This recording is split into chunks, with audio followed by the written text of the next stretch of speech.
بسم اللہ الرحمن الرحیم۔ السلام علیکم۔ غامدی صاحب کے ساتھ ہفتہ وار سوالو جواب کی براہ راست نشست کو لیتے ہوئے پھر ڈیلی اسمبلی کا غامدی سینٹر سے حاضر خدمت میں آغاز کرتے ہیں۔ غام سے بہت شکریہ، آپ کے وقت کا علمی استفادے کا سلسلہ جاری ہے۔ غام سے بھی بتائیے گا، آپ نے اپنی تفسیر البیان کا جو دباچہ ہے اس میں لکھا کہ قرآن اپنے موضوع کے لحاظ سے رسول اللہ صلی اللہ علیہ وسلم کی سرگزشت انذار ہے، یعنی جو کچھ آپ نے دعوت دی ہے اس کے جو مراحل ہیں اسی کی داستان اس میں رقم کر دی گئی ہے۔ اس پر کچھ اعتراضات، تنقیدی نکات، کچھ لوگوں کی توضیحی چیزیں ہیں جو ہم سب سے وہ طلب کرنا چاہتے ہیں۔ میں ایک ایک کر کے آپ کی خدمت میں رکھتا ہوں۔ سب سے پہلے بتائیے گا اس کی ضرورت کیوں پیش آئی کہ قرآن مجید کا موضوع کیا ہے اس کو متعین کیا جائے؟ یہ کیوں نہیں کہا جا سکتا کہ قرآن اللہ کی کتاب ہے جب قرآن نے خود اپنا کوئی موضوع متعین کر کے نہیں بتایا؟ اس نے اپنا نام بتا دیا جی القرآن، اور اس کو کتاب کہہ کے مختلف جگہوں پہ بیان کیا۔ تو موضوع کی تعین کا یہ سلسلہ آپ نے کیوں کیا جو خود قرآن نے نہیں کیا، اور پھر ساتھ محمد صلی اللہ علیہ وسلم نے بھی اس طرح کا کوئی موضوع نہیں بتایا کبھی؟ قرآن اللہ کی کتاب ہے، اس کا نام قرآن ہے، یہ سب باتیں تو ہر آدمی کو معلوم ہے۔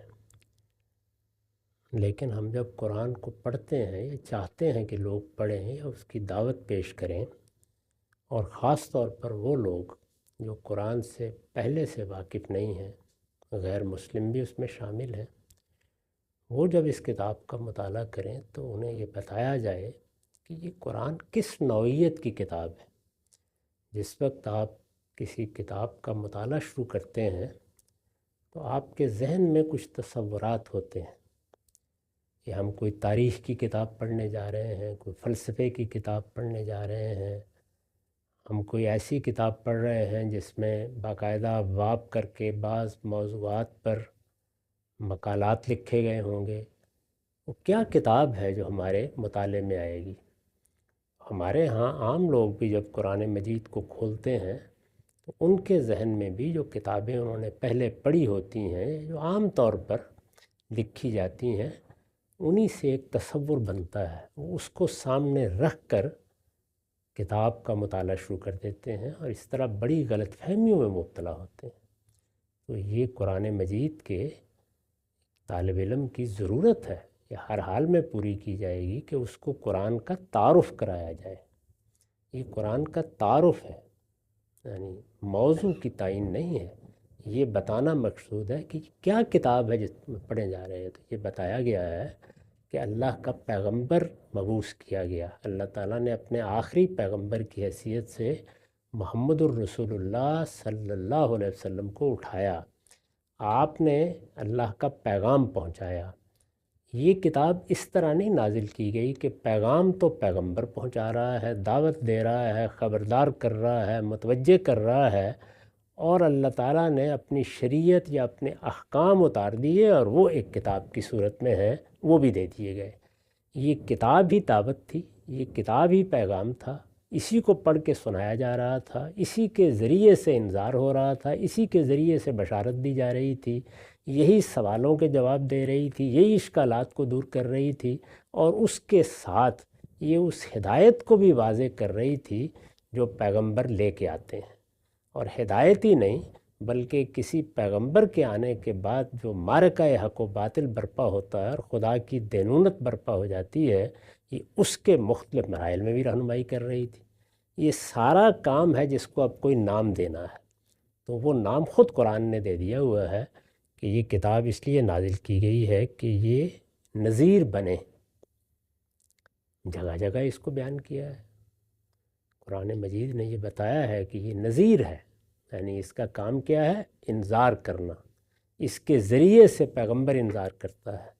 پیغمبر ام القریٰ و ما حولہا کو انذار کرنے کے منصب پر اٹھایا گیا ہے۔ یہ کتاب نذیر للعالمین ہے۔ تو یہ ساری باتیں اس کتاب کے تعارف میں خود قرآن نے کہی ہیں کہ یہ انذار ہے، یہ نذیر ہے، یہ خبردار کر رہی ہے۔ یہ اس کتاب کا اصل کام ہے، یعنی یہ اصل میں کتاب انذار ہے۔ باقی جتنی چیزیں ہیں وہ اس کے تحت زیر بحث آتی ہیں۔ اس میں ہدایت بھی اس کے تحت زیر بحث آتی ہے، یعنی جب وہ انذار کرتی ہے، خبردار کرتی ہے، تو بتاتی ہے کہ تم غلطی کیا کر رہے ہو، بتاتی ہے کہ دین کا صحیح تصور کیا ہے، بتاتی ہے کہ جس پروردگار کی طرف سے خبردار کیا جا رہا ہے اس کی صفات کیا ہیں، اس کی توحید کے تقاضے کیا ہیں، اگر آخرت میں تم اس کے سامنے پیش ہو گئے تو جواب دہی کس لحاظ سے ہوگی؟ تو یہ سب چیزیں اس اصل مضمون کے تحت آتی ہیں، وہ بیان کرنا مقصود ہے، اور اس میں میں نے اپنی طرف سے کوئی بات نہیں کہی، صرف ایک فارسی ترکیب میں اس کو ادا کرنے کی صحیح کی ہے۔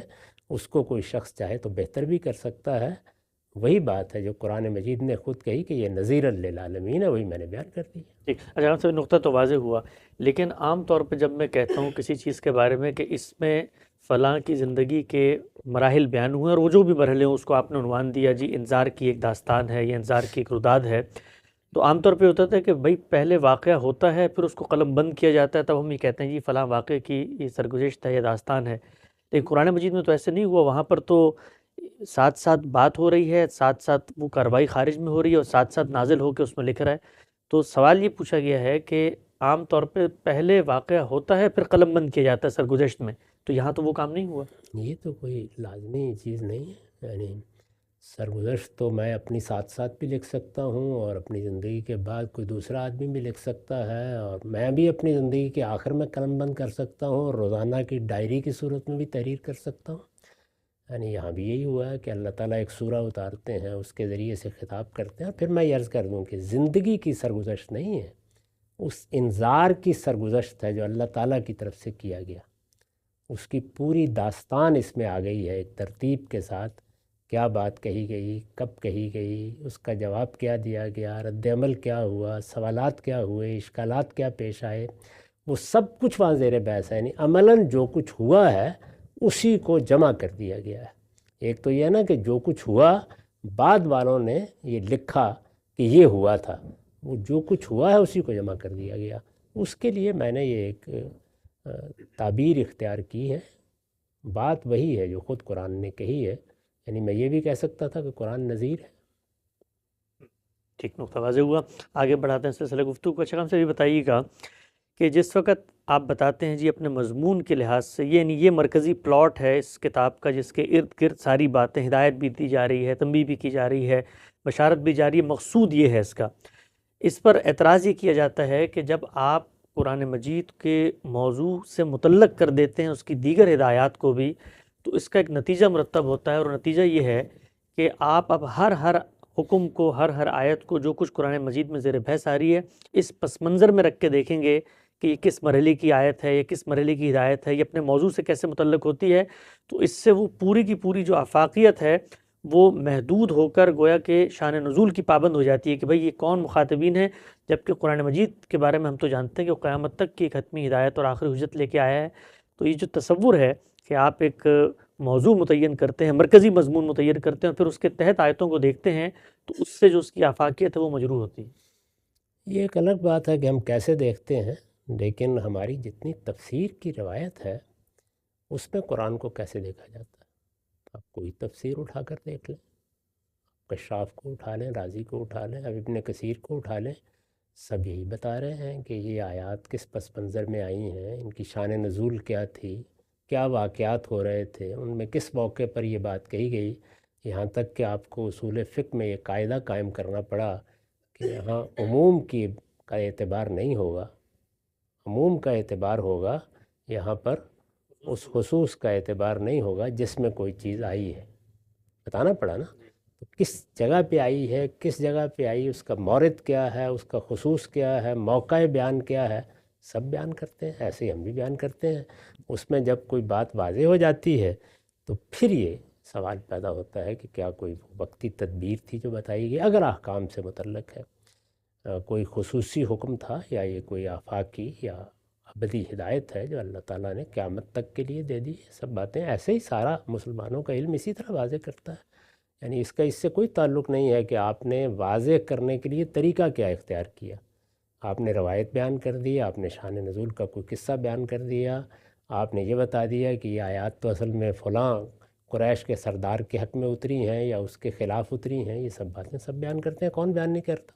مثال کے طور پر مولانا سید ابو اللہ صاحب مودودی جب تعارف لکھتے ہیں تو وہ بتاتے ہیں کہ یہ سوالات زیر بحث ہیں، یہ پس منظر ہے، یہ احد کا معاملہ ہو رہا ہے، یہ بدر کا معاملہ ہو رہا ہے، کون سا قرآن کا ایسا حصہ ہے جس کو آپ ان واقعات سے، حالات سے، احوال سے غیر متعلق کر کے بیان کرتے ہیں؟ یہ کوئی نئی چیز نہیں۔ اچھا خان صاحب، آپ نے مسلمانوں کے علم کی طرف اشارہ کیا۔ مسلمانوں کا علم تو قرآن مجید کی آیات کے بارے میں خود جو قاعدہ آپ نے بیان کیا کہ خصوص میں بھی آئی ہو تب بھی اس سے عموم مراد لیا جائے گا۔ آیت کو ایک مثال لے لیتے ہیں، واضح ہو جائے گا اطلاق اپنا آ کر۔ مثلا فَاسْأَلُوا أَهْلَ الذِّكْرِ إِن كُنتُمْ لَا تَعْلَمُونَ ہے، تو اب وہ تو یہ بیان کریں گے کہ کیا خاص پس منظر میں ہے، لیکن ہم اس سے ایک مثال کے طور پہ عام کلیہ قاعدہ نکالیں گے تو مسلمانوں کا علم تو اس کو اس سے پابند نہیں کرتا کہ جی آیت کے پس منظر میں یا سیاق جس میں آئی ہے اسی میں دیکھنا، وہ تو وہاں سے عمومی چیزیں نکالتا ہے۔ عالبر عموم اللفظ لال خصوص المورد، یہ ایک قاعدہ ہے کہ ہر جگہ اس کا اطلاق کیا جا سکتا ہے، تو ہم بھی اس کو بیان کریں گے، ہم بھی بتائیں گے کہ یہاں بات وہیں رہ گئی ہے، یہاں پر وہ ایک آفاقی اصول بن گئی ہے، یہاں پر وہ ایک ابدی ہدایت بن گئی ہے۔ یہ ہر آدمی بیان کرتا ہے، مسلمانوں کا پورا علم تفسیر ایسے ہی دیکھتا ہے۔ اب اختلاف کہاں ہو جائے گا؟ کسی جگہ آپ کہیں گے کہ یہاں ہم الفاظ کے عموم کا اعتبار کر کے اس کو سیاق و سباق سے بالکل الگ رکھ کے اس سے ایک مطلب لینے کا حق رکھتے ہیں۔ ممکن ہے کہ ہم اس پر اعتراض کریں کہ نہیں، یہاں الفاظ اس کی اجازت نہیں دیتے، تو یہ تو بحث ہوئی نا، اختلاف ہو گیا۔ لیکن جس طریقے سے قرآن مجید میں جو بات بیان ہوتی ہے اس کے آفاقی پہلوؤں کو ہمارا علم تفسیر بیان کرتا ہے، اصول کے لحاظ سے اسی طرح ہم بھی بیان کرتے ہیں۔ مثلا میں یہ بتاؤں گا کہ اللہ تعالیٰ کے ساتھ ہمارے تعلق کی بنیادیں کیا ہیں۔ قرآن نے تو احکام دیے ہوتے ہیں، وہ یہ کہے گا نماز پڑھیے، روزہ رکھیے، حج کریں، عمرے کے لیے جائیں۔ ہم متعین کر کے بتاتے ہیں کہ ان کی حقیقت کیا ہے، جیسے کہ ہمارا سارا علم بتاتا ہے۔ جب یہ کہا جاتا ہے کہ الاحکام بالعلل، تو اس میں آپ حقیقت معنی متعین کرتے ہیں نا، کیا چیز ہے جو اس میں کار فرما ہے۔ تو مثال کے طور پر ہم بتائیں گے کہ اس میں اللہ تعالیٰ کے ساتھ تعلق کی جو بنیادیں بھی ہو سکتی ہیں یا جہات ہو سکتی ہیں، ان کو پیش نظر رکھ کر اللہ نے عبادات مقرر کر دی ہیں۔ وہ پرستش ہے، اطاعت ہے، اپنے جان و مال کو اللہ کی نظر کرنا ہے۔ نماز پرستش کے لیے ہے، روزے میں اصل حقیقت اطاعت ہے، اور حج و عمرہ اور قربانی میں نظر ہے۔ یہ بتا دیا۔ اب یہ بتا دینے کے بعد ظاہر ہے کہ اس ہدایت کو یا وہاں رہنا ہے یا آفاقی ہونا ہے، تو یہ بتائیں گے نا کہ چونکہ اللہ تعالیٰ بھی ہمیشہ کے لیے ہے، اللہ تعالیٰ کسی خاص دور میں تو نہیں پیدا ہوئے، اللہ تعالیٰ تو وہ ہے نا کہ هو الاول والآخر، وہ ہے نا کہ لم یلد ولم یولد۔ ہم ان کے بندے ہیں، ہمارا یہ تعلق بھی ہمیشہ سے ہے، ہمیشہ رہے گا۔ ہم پہلے بھی بندے تھے، ہم آج بھی بندے ہیں، ہم قیامت تک بندے ہی رہیں گے۔ اللہ اور اس کے بندوں کا تعلق کیا ہونا چاہیے؟ وہی ابدیت کا تعلق، بندگی کا تعلق۔ جب تعلق یہ ہے تو اس تعلق کے اظہار کی بنیادیں بھی وہی ہیں، یعنی وہی پرستش، وہی اطاعت، وہی نظر کرنا اپنے آپ کو۔ ان کے لیے جو طریقے اللہ تعالیٰ نے مقرر کر دیے ہیں وہ اللہ ہی مقرر کر سکتا تھا، وہ اس وقت بھی وہی تھے، آج بھی وہی ہیں، قیامت تک بھی وہی رہیں گے۔ یہ ساری بات بیان کریں گے نا۔ کسی چیز کو اگر آپ بعد میں آنے والے زمانوں سے متعلق کرتے ہیں تو وہ اپنی حقیقت کے لحاظ سے متعلق ہوتی ہے۔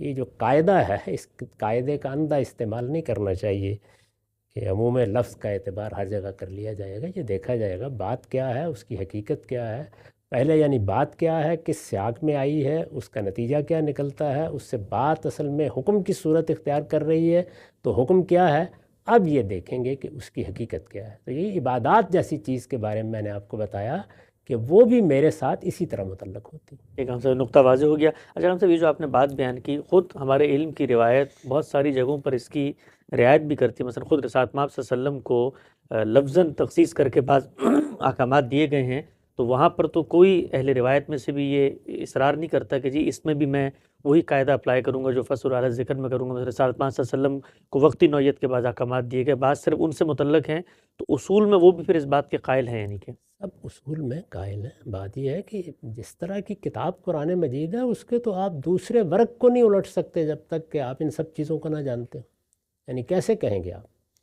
قرآن مجید کا ابتدائی حصہ آپ پڑھیں گے، ذالک الکتاب لا ریب فیہ ھدی للمتقین، ہو سکتا ہے کہ یہاں آپ تعمیم میں کوئی بات کر لیں، جیسے ہی آگے جس کلام کو اللہ تعالیٰ نے خود عطف کر دیا آگے، ان الذین کفروا سواء علیہم انذرتہم انذرتہم ام لم تنذرہم، تو ظاہر ہے کہ اب ایک خاص گروہ زیر بحث آ گیا ہے۔ رسالت مآب صلی اللہ علیہ وسلم مخاطب ہو گئے ہیں، کس پہلو سے مخاطب ہوئے ہیں، کون ہیں جو لا یؤمنون ہو جائیں گے، کون ہیں جن ختم اللہ علی قلوبہم کا مصداق بن گئے ہیں۔ ومن الناس من یقول میں خود الف لام بتا رہا ہے کہ اوپری کے ایک گروہ کے اندر سے ایک دوسرا گروہ نکل آیا ہے۔ یہ ساری باتیں جس وقت آپ اللہ تعالیٰ کی کتاب کو پڑھتے ہیں، آپ زبان کو جانتے ہیں، اس کے اسالیب سے واقف ہیں، بات کیسے کی جاتی ہے، اس میں کس طرح تعمیم و تخصیص ہوتی ہے، کس طرح سے حقیقت اور مجاز کے اسالیب ایک دوسرے کے ساتھ چل رہے ہوتے ہیں، وہ سب چیزیں اسی طرح متعین ہوتی ہیں جس طرح کے علم کے مسلمات میں متعین ہوتی ہیں۔ اور کیا چیز آفاقی ہو جائے گی، کیا ابدی ہو جائے گی، اس کی میں نے مثال دے کے آپ کو بتایا۔ عبادات جیسی چیز میں یعنی وہ بھی مجھ سے متعلق ہوتی ہے تو اپنی اس حقیقت کے لحاظ سے متعلق ہوتی ہے، اور چونکہ وہ حقیقت ابدی ہے، چونکہ اس حقیقت کے تمام اجزاء ابدی ہیں، اور چونکہ اس کے لیے بتائی جانے والی تدبیر خود اللہ کی بتائی ہوئی تدبیر ہے کہ ایسے میری عبادت کرو، اس کا سانچہ ان کا بنایا ہوا ہے، اس کے آداب ان کے طے کیے ہوئے ہیں، اس کے اعمال و اذکار ان کے متعین کیے ہوئے ہیں، اب قیامت تک اس میں کوئی تبدیلی، کوئی تغیر نہیں ہو سکتا۔ ٹھیک ہے، ویسے ہی کہ آپ کو یاد ہوگا کہ ایک صاحب نے مجھ سے یہ سوال کیا تھا کہ زکوٰۃ کو کیا ہم تبدیل کر سکتے ہیں 2.5%، 5%، 10%، جیسے کہ اللہ کے پیغمبر نے؟ میں نے ان سے کہا تھا کہ قرآن میں اس کی حقیقت کیا معلوم ہوتی ہے، وہ حق اللہ ہے، اللہ کا حق ہے، تو اللہ کا حق تو اللہ ہی بتائے گا، اس لیے کہ اس کو میں بتانے کی جسارت کر نہیں سکتا۔ اللہ کا حق میں کوئی حکومت، کوئی نظم یہ نہیں متعین کر سکتا۔ تو وَاتُوا حَقَّهُ یوم حصادہ، جب وہ اللہ کا حق ہے، اللہ نے بتا دیا کہ میرا متعین کردہ حق یہ ہے، اب اللہ بتا رہے ہیں کہ وہ میرا حق تم نے ادا کر دیا تو مجھے آسمان پر بھیجا نہیں جائے گا، وہ مثال کے طور پر کسی غریب کو دے دیا جائے گا، مسکین کو دے دیا جائے گا، یا مسلمانوں کی حکومت اور ان کے نظم اجتماعی کے حوالے کر دیا جائے گا۔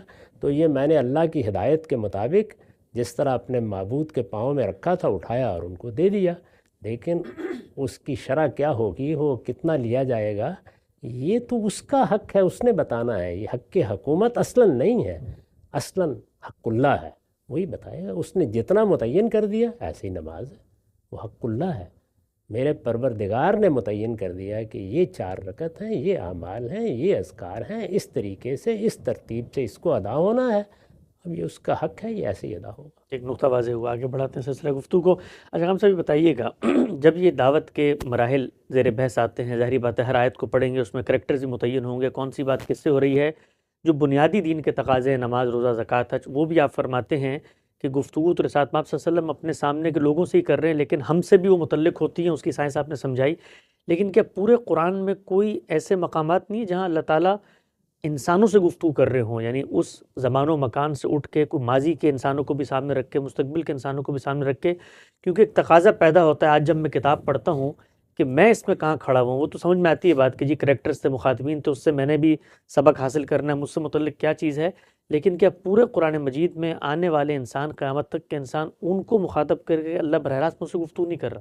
یہ ہو ہی نہیں سکتے، آپ کر کے دکھائیے، گفتگو کریں گے، گفتگو کرتے وقت کوئی مخاطبین ہوں گے، یعنی سے گفتگو ہو رہی ہوگی، انہی کو پوری انسانیت کا نمائندہ سمجھ کر گفتگو کرنی ہوگی، انہی سے بات کرنی ہوگی، پہلے ان سے ہوگی، پھر وہ پوری انسانیت بھی ہو سکتی ہے، ماضی کے سب انسانوں سے بھی ہو سکتی ہے، وہ مستقبل کا کوئی پیغام بھی ہو سکتا ہے، لیکن وہ کی تو انہی لوگوں سے جائے گی جن سے کی جا رہی ہے۔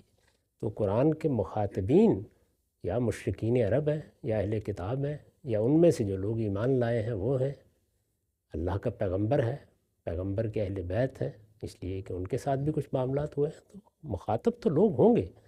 یعنی وہ کون سی سورہ ہے جس میں ہمارے مفسرین یہ بتاتے نہیں ہیں کہ یہاں کیا معاملہ زیر بحث ہے؟ اب سورہ آل عمران میں کیا یہ بتایا نہیں جائے گا کہ جنگ احد ہے، اس میں یہ صورتحال پیش آ گئی ہے، وہاں مسلمانوں کو اس طرح ہزیمت اٹھانی پڑی ہے، اس پر یہ سوالات پیدا ہو گئے ہیں، اب اللہ تعالیٰ اس پر ایک خطبہ ارشاد فرما رہے ہیں۔ میں مثال دے رہا ہوں اس طرح سے۔ ایسے ہی سورہ انفال میں کیا بدر کے واقعات، رسول اللہ کیسے نکلے، پہلے ہی پیراگراف میں جب اللہ تعالیٰ یہ فرما دیں گے کہ جب اللہ تم کو نکال رہا تھا، کس کو نکال رہا تھا؟ تو قرآن مجید کا یہ اسلوب نہیں ہے، اس لیے یہ بتانا ضروری ہوا کہ یہ ایک پیغمبر کی سرگزشت انذار ہے، یعنی ایک پیغمبر نے اپنی قوم کو انذار کیا ہے، وہ انذار ہے جس کو محفوظ کر دیا گیا ہے، ایک ترتیب دے دی گئی ہے، اور وہ اللہ تعالیٰ کی طرف سے نازل کی گئی کتاب کی صورت میں اب ہمارے پاس موجود ہے۔ اس میں ہر جگہ جب اس کو سمجھا جائے گا تو پہلے یہ متعین کیا جائے گا مخاطب کون ہے، بات کیا کی جا رہی ہے، کس سیاق میں کی جا رہی ہے۔ اب بات متعین ہو گئی، وہ بات بعد والے لوگوں کے ساتھ بھی متعلق ہوتی ہے، وہ اپنی حقیقت کے لحاظ سے متعلق ہوتی ہے۔ ایک نقطہ واضح ہو گیا ہم سب. ایک پہلو بیان کیجیے گا، آپ نے کہا کہ قرآن مجید میں جو ہدایات بھی دی جاتی ہیں تک کہ شریعت بھی زیر بحث آتی ہے، وہ بھی اسی مرکزی جو مضمون ہے انذار کا، یاد دہانی کا، اسی پس منظر میں آتی ہے. میں دو چھوٹی چھوٹی مثالیں لیتا ہوں. مثلا قرآن مجید میں ایک جگہ سے کھولتا ہوں، وہاں قرآن مجید مجھے کہہ رہا ہے بھئی 2 بہنوں کو ایک نکاح میں جمع نہ کرو. اب یہ تو ایک خالصتاً اپلائیڈ ایک معاملے میں نکاح کے اندر ایک ہدایت دے دی. وہ جو پوری کی پوری گرینڈ اسکیم ہے انذار کی، اس سے اس کا کیا تعلق مثلا بن جاتا ہے؟ کوئی پڑھیے سورہ نساء کو، یعنی وہ کس سیاق میں آئی ہے، پوری سورہ کیا ہے، پوری سورہ کا موضوع کیا ہے، وہ کس طریقے سے اہل ایمان کو خطاب کر رہی ہے، وہ کیوں مخاطب ہو گئے ہیں. پھر اس کے بعد جو اس کے آدھے حصے اللہ تعالیٰ نے پھر اہل کتاب کی طرف رخ کیا ہے، پھر اس کے بعد آخر میں سوالوں کا جواب دیا ہے. تو ساری سورہ کو جب آپ سامنے رکھیں گے تو اس میں یہ ہدایات کس ذیل میں آئی ہیں بالکل واضح ہو جائے گا. اس سے بعض اوقات ہدایت کے فہم پر اثر پڑے گا، بعض اوقات کوئی اثر نہیں پڑے گا. مثلا محرمات کی جو فہرست بیان کی گئی ہے اس میں پہلے واضح کر دیا گیا ہے کہ حقیقت کیا ہے، یعنی کیوں ان عورتوں کے ساتھ نکاح کو حرام قرار دے دیا گیا ہے. تو وہ دیکھیے، وہ جو علت بیان کی گئی ہے وہ خود لفظوں میں بیان ہو گئی ہے. پہلے ہی حکم کے بعد فرمایا انہو کان فاحشۃ و مقتا و ساء سبیلا. تو یہ بتا دیا گیا کہ یہ اس کی حقیقت ہے. اب یہ حقیقت تو قیامت تک پائی جانی ہے، اس وجہ سے حکم بھی ہمیشہ کے لیے. نقطہ واضح ہوا. اچھا، ہم سے بتائیے گا کہ مولانا امین حسن اصلاحی صاحب اور آپ کے نزدیک قرآن مجید کا جو مرکزی پلاٹ ہے، اس کو آپ بنیادی مضمون کہیے، جس طرح آپ نے سرگزشتہ انذار متعین کیا، اس میں کوئی فرق ہے؟ اگر ہے تو مولانا اس کو کس پس منظر میں دیکھتے ہیں؟ یعنی سرگزشتہ انذار کی یہ تعبیر پورے قرآن کے بنیادی موضوع کے حوالے سے ان کی تفسیر میں اس طرح سامنے نہیں آتی. دیکھیے، یہاں کوئی تقابل پیش نظر نہیں ہے. اگر آپ ان سے بھی پوچھتے تو مجھے پورا اطمینان ہے کہ وہ یہی بات بتاتے. لیکن میں نے یہ کوشش کی ہے کہ ان سب چیزوں کو ایک پریسائز بیان میں ڈھال دیا جائے. یہ تفہیم کا طریقہ ہوتا ہے، یہ سارے علوم و فنون میں اختیار کیا جاتا ہے. اس میں ہو سکتا ہے کہ کوئی غلطی ہو، آپ اس کی اصلاح کر دیں. آپ کوئی اصول فقہ کی کتاب اٹھائیں اور یہ دیکھیں کہ جو بہت بڑے بڑے موضوعات ہیں، مثال کے طور پر بیان کیا چیز ہے، آمدی کی الاحکام اٹھا لیں، آپ کو 15 تعریفیں مل جائیں گی اس کی. تو یہ سب کام ہوتے رہتے ہیں، اس کو اتنا بڑا مسئلہ بنانے کی کیا ضرورت ہے. جی، میں نے ایک تعبیر اختیار کی تاکہ وہ بات سمجھائی جا سکے لوگوں کو. آپ کے خیال میں اس سے بہتر تعبیر ہو سکتی ہے، ارشاد فرمائیے. اچھا، ویسے مولانا کہتے کیا ہیں جی قرآن کا مرکزی مضمون کیا ہے؟ نہیں، انہوں نے اس طریقے سے اس کو بیان نہیں کیا.